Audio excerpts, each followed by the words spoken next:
Hey សួស្តីអ្នកនរគ្នាជួបខ្ញុំបាទទៀតដែរ Dina Food Table តោះយើងថ្ងៃហ្នឹងនាំអារម្មណ៍អ្នកនរគ្នាមកមើលការតម្លើងទ្វារឲ្យមួយនៅខាងអរិយស័ព្ទអ្នកនរគ្នាតាមពិតវីដេអូនេះគឺខ្ញុំបានថតទុកយូរហើយដោយសារតែខ្ញុំអត់បានបញ្ចេញវីដេអូទាំងមូលតែម្ដងដោយសារតែមួយរយៈហ្នឹងខ្ញុំមានការរវល់តាក់ទងទៅនឹងការងាររកឈើសម្រាប់ការងារពីដើមអ្នកនរគ្នាមើលទៅនេះជាប្រភេទគ្រោង X20 ទាំងអស់តែម្ដងទីទាំងអស់វាមានចំនួន6គ្រោងអ្នកនរគ្នា6គ្រោងទាំងពីរធំនេះសិតតែគ្រោង N20 ហើយតាក់ទងទៅនឹងគ្រោងនេះម្ចាស់ផ្ទះគាត់ស្រឡាញ់ជាប្រភេទឈើសក្រមសុទ្ធហើយឈើសម្រាប់ស្លឹកវាហ្នឹងគឺមុខកៅកម្ពស់វា2.20 ម៉ែត្រកម្រាស់វាបាន4ហ៊ុនអ្នកនរគ្នាហើយនេះជាប្រភេទម៉ូដថ្មីដែលយើងចាប់ដើមធ្វើនៅក្នុងទីផ្សារបច្ចុប្បន្នហើយម៉ូដក្រោយៗពួកខ្ញុំចាប់ដើមធ្វើម៉ូដចឹងតែអស់តែម្ដងអ្នកនរគ្នាអាចមើលបានចំពោះស្លឹកវាគឺយើងធ្វើមានជ្រីកវ៉ាត់ខាងក្នុងមួយជុំថែមទៀតវាមើលទៅមានភាពទាក់ទាញនិងស្រស់ស្អាតតែតម្លៃវាប្រែប្រួលតិចតួចទេអ្នកនរគ្នាអត់ច្រើនទេ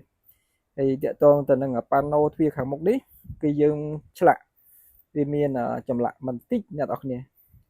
ឆ្លាក់បែបវអង្គរអ្នកនរគ្នានៅខាងលើបន្តិចទេហើយនឹងកំពុំឈុំបន្តិចទេអញ្ចឹងសម្រាប់អ្នកទាំងអស់គ្នាដែលមានបំណងចង់តម្លើងទ្វារឈើអាចតាក់ទងខ្ញុំបានតម្លៃសមរម្យទេអ្នកទាំងអស់គ្នាពីការធានាគឺខ្ញុំធានារយៈពេល3ខែបញ្ជាក់អ្នកទាំងអស់គ្នានេះសិតតែជាប្រភេទឈើសក្រមសុទ្ធ 100% តែអ្នកទាំងអស់គ្នាហើយតាក់ទងទៅនឹងគ្រោងជាទូទៅបើសិនជាម្ចាស់ផ្ទះគាត់អត់កំងទេខ្ញុំដាក់គ្រោងផ្ចឹកហ្នឹងជាទូទៅតែបើម្ចាស់ផ្ទះគាត់ឆ្លាញ់គ្រោងសក្រមអាហ្នឹងយើងចរចាតម្លៃបន្តិចទេគាត់ថាគ្រោងផ្ចឹកហើយនឹងគ្រោងសក្រមតម្លៃវាប្រែប្រួលបន្តិចអ្នកនរគ្នាហើយធានាទៅលើគុណភាពឈើហើយគ្រោងគឺគ្រោងបាន5ហ៊ុនកន្លះតាក់ទងទៅនឹងទ្វារខាងមុខហើយមួយរយៈនេះខ្ញុំរវល់រៀបចំកន្លែងលក់ថ្នាំអ្នកនរគ្នាដោយសារតែរវល់ពេកអត់បានតន់បានរៀបចំជាមួយខ្ញុំរៀបចំកន្លែងលក់ថ្នាំស្រួលបួលវិញចាំខ្ញុំចាប់ផ្ដើមធ្វើវីដេអូតាក់ទងទៅនឹងការធ្វើថ្នាំពីព្រោះមានគ្នាយើងនៅសួរច្រើននៅក្នុង YouTube តាក់ទងទៅនឹងរឿងថ្នាំក៏មានចម្ងល់ណាពិសេសសម្រាប់ម្ចាស់ផ្ទះដែលគាត់មានបំណងចង់រៀនជួសជុលឲ្យបានខ្លួនឯងតិចណាអាច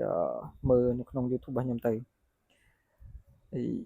អរគុណចំពោះការតាមដាននៅវីដេអូនេះហើយមួយរយៈនេះស្ងាត់អត់បានចេញវីដេអូឲ្យអ្នកទាំងអស់គ្នាបានទស្សនាទេចាំខ្ញុំរៀបចំពេលវេលាបានស្រួលបួលបន្តិចហើយអរគុណចំពោះការតាមដាននៅវីដេអូកន្លងមក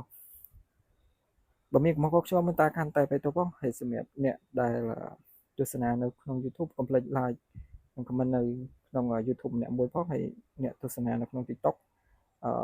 បន្តនៅការឲ្យបេះដូងជាធម្មតាអរគុណជម្រាបលាជួបគ្នានៅវីដេអូក្រោយៗទៀតបាយបាយ